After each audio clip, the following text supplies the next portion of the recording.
তাহলে আমি আগে দেখি বাবা এইভাবে রাখুন। হ্যান্ড এক্সামিনেশন শুরুতে আমরা নিউরোলজি না রিউমাটোলজি বোঝার জন্য প্রথমে দেখব।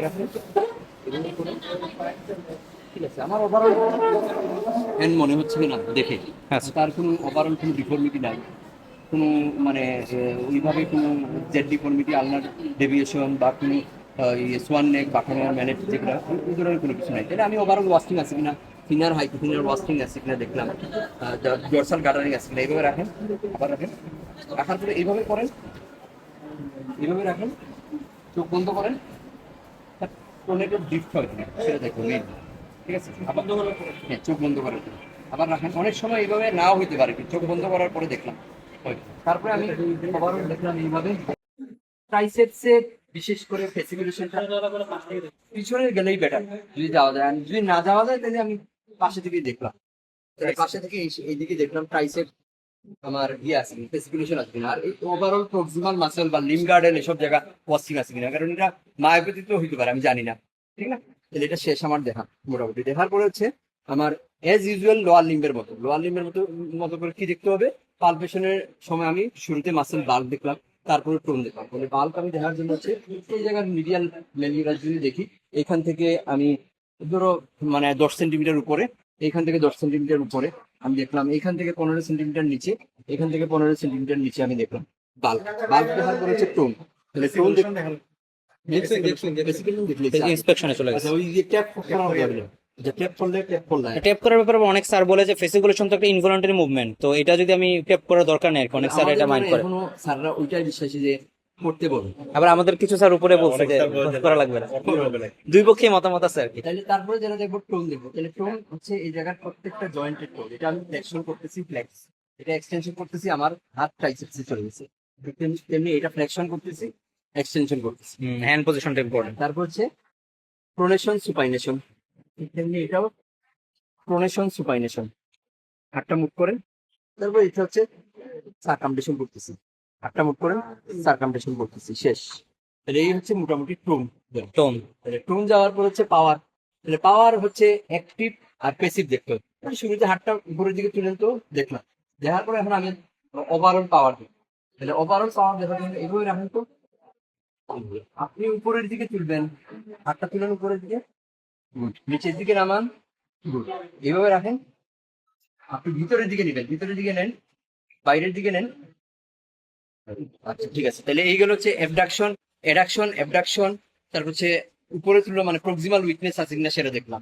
হাতটা এইভাবে রাখেন, এইভাবে রাখেন, ভিতরের দিকে নেন, গুড, বাইরের দিকে নেন, গুড। এখন এটা এইভাবে রাখেন, উপরের দিকে তুলেন, নিচের দিকে নামান, গুড। আমার আঙ্গুলটা ধরেন ভালো করে, ঠিক আছে, এইভাবে রাখেন। এখন প্রত্যেকটা মিডিয়ান নার্ভের জন্য আমি দেখতেছি যেটা এইভাবে আঙ্গুলটা উপরের দিকে তুলেন, ফ্যানের উপরে তুলেন, বুড়ো আঙ্গুলটা তুলেন, ঠিক আছে, বাইরের দিকে নেন, বার করবেন, মানে এইভাবে করবেন, আপনি করেন, বন্ধ করে রাখুন। আচ্ছা এখন হচ্ছে আমি পাওয়ারটা দেখলাম, ইয়ের পাওয়ার দেখলাম, প্রক্সিমাল ডিস্টাল সব জায়গায়। তারপর হচ্ছে এটা হচ্ছে রিস্টের রেডিয়াল নার্ভের জন্য, চাপ দিব উপরের দিকে তুলবো, সার্কামফ্লেকশন নাই, তার উপরের দিকে তুলবো, নিচের দিকে, এটা রিস্ট মানে রেডিয়াল নার্ভের জন্য। তারপর হচ্ছে এই এই কাউন্টিং।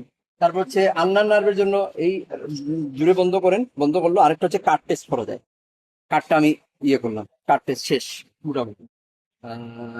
এই গেল হচ্ছে আমার ইয়ে। তারপর হচ্ছে সবশেষে আমি হফম্যান দেখবো। ও সরি সরি সরি, না হফম্যান আপনি জার্স আগে দেখতে পারবেন না শোনো না, আমাদের যেটা টোন বেশি পাইলে ঠিক আছে, হ্যামারটা আসেনি, হ্যামার দিয়ে আমি জার্জ দেখে ফেললাম। এই দেখলাম বাইসেপসে কি আর ফিঙ্গারের উপরে চাপ দেওয়া লাগে, ফিঙ্গারের উপরে, বাইসেপসে ফিঙ্গারের উপরেই দিতাম, আর ট্রাইসেপসে ফিঙ্গারে, আমার একজন ভালো ছিল, বাইসেপসে ফিঙ্গারের উপরে, বাইসেপস আমি ফিঙ্গারের উপরেই দেয়। বাইসেপস ফিঙ্গারের উপরে, ট্রাইসেপস ফিঙ্গার ছাড়া, বাইসেপস ফিঙ্গার সুপাইনেটরও কিন্তু ফিঙ্গার ছাড়াই, ফিঙ্গার ছাড়া। সুপাইনেটর। তারপর হচ্ছে সুপাইনেটর এখানে দিলাম, এখানে দিলাম, আর প্রয়োজন হইলে ওই যে ইয়ে দিলাম, এটা না, এটা তো আপনি উপরে দে, উপরে দে, উপরে দে। ও ও উনানি এটা না তো আপনার এটা না, এই যেটা না, এটা এমনি দিয়া তো আপনার এটা না, হাতের উপরে আছে, হাতের উপরে। বুঝছি, বুঝছি। এই দিলাম ফিঙ্গার জার্স গুলো দেখুন। আর সব শেষে হচ্ছে হকম্যান রিফ্লেক্স। এই মোটামুটি শেষ হচ্ছে মোটর, আর সেরেবেলাম বাকি আছে ফিঙ্গার নোজ আর র্যাপিডলি মানে ডিজাইরও পাকা ইনিশিয়াল। তারপর হচ্ছে সেন্সরি, যেমন সেন্সরি যেমন এই জায়গায় হচ্ছে C2, C3, C4, C5, C6, 7, 8, T1, T2 শেষ। আরেকবার বলবেন এটা এই হলো C2, C3, C4, C5, 6, 7, 8, T1 ভিতরে T2 শেষ। C1 নাই এখানে, T2 থেকে C2 হলো সরি C2, C1 ও শোল্ডারের C1, C3 ডেল্টোয়ের C5 না এখানে C5 নেই। না, দেখছেন? ভোট। হ্যাঁ ডেল্টোয়েড হচ্ছে C4 না, তাহলে এই মনে হয় 4 5 5 আর এই মনে হয় C6, তাহলে ঠিক আছে। হ্যাঁ। 6 তারপর হচ্ছে 7, 8 9 10 না T1 T1 T1 মনে হয় আগে না এটা আমার সমস্যা লাগে। তাহলে এই 4 সি এর তো 4 এই ডেল্টোয়েড হচ্ছে 4 4 আছে তারপরে 5 তারপর হচ্ছে 6 এই 6 পুরোটা আর তার এটা পুরোটা 6 এই 7 এই 8 এটা আর এটা হচ্ছে 1 1 আর 2 বগল ঠিক আছে আমি ওয়েস্টিং দেখলাম পুরো পেশেন্টের স্পেশালি ওয়েস্টিং আছে কিনা পুরো পেশেন্টের ওয়েস্টিং দেখার পরে হচ্ছে পুরো ওয়েস্টিং করলে আপনি মেজার করবো তারপরে একটু সেকুলেশন আছে তারপরে আমি মেজার করলাম মেজারিং টেপ দিয়ে ইনস্পেকশন আরো আছে বডি প্রবলেমস থেকে বস্তি আছে এইভাবে রাখবা টর্নেডো ডিপ আছে কিনা সেটাও তুমি ইন্সপেকশনই করতে হয়। ফার্স্ট হচ্ছে পেশেন্ট আমি এমনি এই বালিশের পরে রেখে ইন্সপেক্ট করলাম এইগুলো তারপরে হাত এই রাখলে এখানে কোনো রিস্ক ড্রপ হয়ে যায় কিনা সেটা দেখো। এইভাবে রাখলে তো আঙ্গুল 2 হাত করে দিতে পারে, তাহলে রিস্ক ড্রপ আছে কিনা সেটাও দেখলাম। আর এটা রাখলে পুরো সাইডে হেভি পেরেছিস তাহলে দেখছি কিনা তুই থেকে ওয়েস্টিং যেমন হফম্যান সাইন যদি না পাই তাহলে কি দা করা লাগে, যেমন মেনুভার করা লাগে মেনুভার করা রাতে লাগে ইয়ে করতে না দাঁতে না নেক ফ্লেক্সন Neck এক্সটেনশন flexion করতে করে। হয়। এটার কি বলে সাইনটা বুঝে গেছি ইরিটেশন হইয়া আপনার খিতা করে এই জন্য যদি হফম্যান 100% করতে চাও যে নাই অ্যাবসেন্ট, তাহলে তুমি নেক ফ্লেক্সন আর এক্সটেনশন করার পরে আবার দেখবে তখন যদি না পাওয়া যায় তখন আপার লিপের মধ্যে যাস না বলে তো দাদাতে কামড় মারবে এটা হ্যাঁ দাঁতে এখানে তো আর নেক ফ্লেক্সন এক্সটেনশন এক্সটেনশন তাহলে ওয়েস্টিং বেসিক্যালি তারপরে হাত এরকম তুললো পেশেন্ট তোলার পরে কোনো ড্রপ হয় কিনা টর্নেডো ড্রিফট হয় কিনা টর্নেডো ড্রিফট হয় কিনা আগে এরকম রাখতে ড্রপ হয় কিনা